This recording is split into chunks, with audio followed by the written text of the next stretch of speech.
Kristus. Tajuk pelajaran yang akan saya sampaikan pada hari ini bertajuk Pertobatan sebagai Pemulihan Keselamatan. Kita tahu bahwa isu pelajaran ini bukanlah satu isu yang baru, tapi merupakan isu yang sudah lama diperkatakan oleh banyak pengkhotbah. Pertobatan sebagai pemulihan keselamatan bukanlah sesuatu yang luar biasa, karena banyak sekali sorotan yang kita peroleh baik merujuk kepada Alkitab maupun tulisan-tulisan Ellen G. White yang disebut sebagai roh nubuat. Dalam pelajaran ini, saya merujuk kedua-duanya sebagai landasan mendefinisikan maksud pelajaran tersebut. Sebelum saya lanjutkan pelajaran ini, mari kita berdoa. Oh Tuhan, Allah Bapa kami yang bertakhta dalam kerajaan surga. Terpujilah nama-Mu ya Tuhan, karena Engkaulah Tuhan pencipta langit, bumi dan segala isinya. Terima kasih karena pada hari ini kami dapat mempelajari firman Tuhan. Kami mohon supaya Roh Allah Kudus Tuhan memimpin hati dan pikiran kami, supaya firman-Mu yang akan kami dengar ini betul-betul menyentuh hati dan pikiran kami, supaya kami menjadi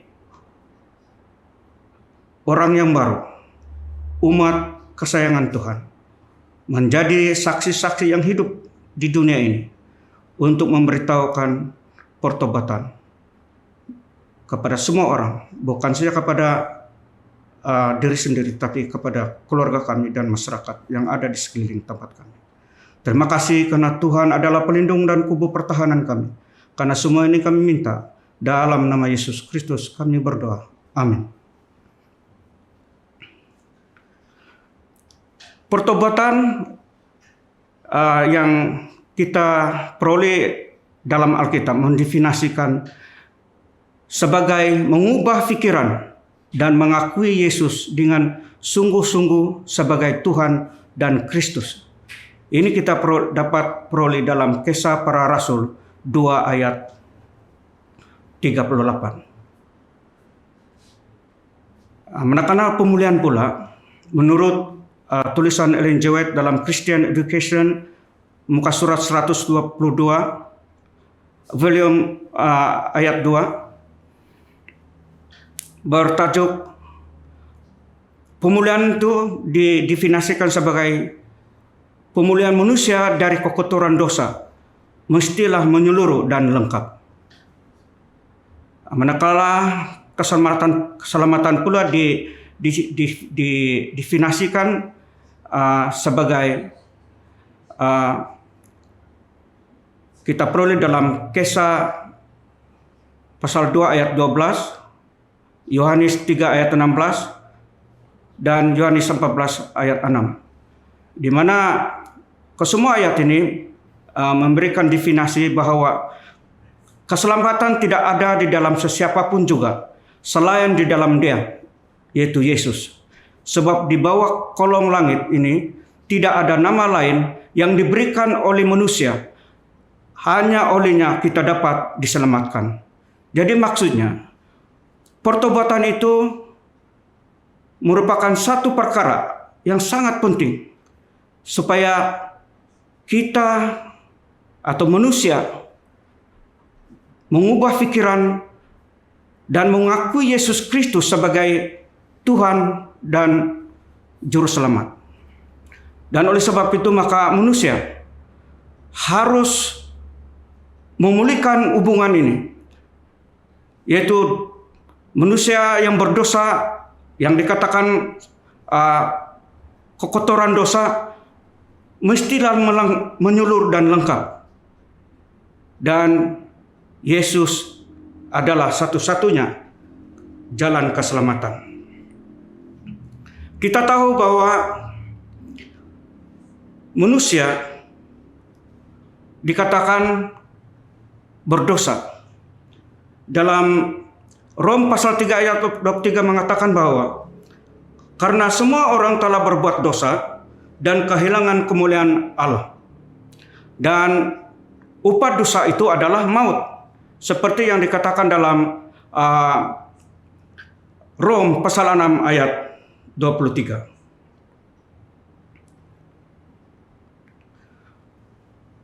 Walau bagaimanapun, manusia yang berdosa dapat dipulihkan oleh Yesus dan seterusnya memperoleh keselamatan jika sekiranya kita bertobat dan mengakui kesalahan. Dan pintu panggilan untuk bertobat masih tetap terbuka pada masa ini.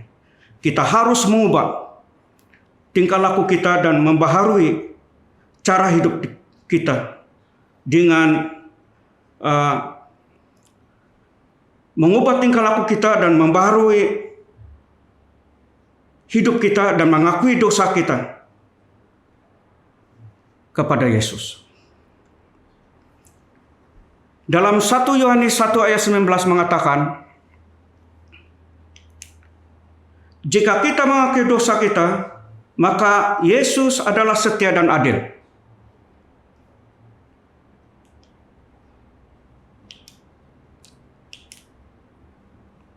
Sehingga Ia akan mengampuni segala dosa kita dan menyucikan kita dari segala dosa. Dalam tulisan Ellen G. White, Christian Experience and Teaching atau CET 186 2 mengatakan, rahmatnya lembut dengan panggilan untuk bertobat. Janji ini akan tetap terbuka. Jadi saudara dan saudara yang saya kasihi, rahmat Tuhan itu sangat lembut, mesra, mengasihi. Dia mengajak kita untuk bertobat. Sehingga Tuhan menjanjikan kepada setiap orang, yaitu pintu terbuka, masih terbuka untuk pertobatan ini. Dan oleh sebab itu, apabila kita mengakui kesalahan kita dan dosa kita, Tuhan itu adalah setia dan adil. Dia akan mengampuni segala dosa kesalahan kita. Dia akan mencucikan kita. Yaitu kita seperti kain putih yang tidak pernah tercemar dengan kekotoran. Begitulah keadaannya kalau sekiranya kita mengakui dosa dan kesalahan kita. Yesus sangat mengambil perhatian kepada manusia yang diciptanya, di mana cinta Yesus ke atas dunia ini tiada batasnya. Yesus menderita dan berkorban demi menyelamatkan manusia yang berdosa. Dalam Yohanes 3 ayat 16 mengatakan, karena begitu besar kasih Allah akan dunia ini, sehingga Ia telah mengurniakan anaknya yang tunggal, supaya setiap orang yang percaya kepadanya tidak binasa, melainkan beroleh hidup yang kekal. Jadi inilah peluangnya, pintu yang dikatakan oleh Tuhan itu masih terbuka. Karena Tuhan mau supaya semua manusia yang berdosa bertobat dan menerima Yesus Kristus sebagai juru selamat pribadi mereka. Dan inilah sebabnya bahwa kebenaran dan keselamatan hanya melalui Yesus Kristus. Dan inilah juga yang akan memulihkan hubungan manusia yang berdosa untuk memperoleh keselamatan, yaitu pertobatan sebagai pemulihan keselamatan. Dalam Yohanes 14 ayat 6 mengatakan bahwa Yesus mengatakan, akulah jalan dan kebenaran dan hidup. Tidak ada seorang pun yang datang kepada Bapa kalau tidak melalui aku. Jadi ayat ini menjelaskan bahwa Yesus sudah menyediakan jalan dan kebenaran kepada kita untuk mendapatkan keselamatan. Dan oleh sebab itu, maka kita pada hari ini, sekiranya kita masih ragu-ragu, kita masih mencari-cari kebenaran, sebenarnya Yesus sudah menyediakan jalan kebenaran dan hidup. Dan tiada seorang pun yang datang kepada Bapa, kepada Dia, kecuali melalui Yesus sendiri.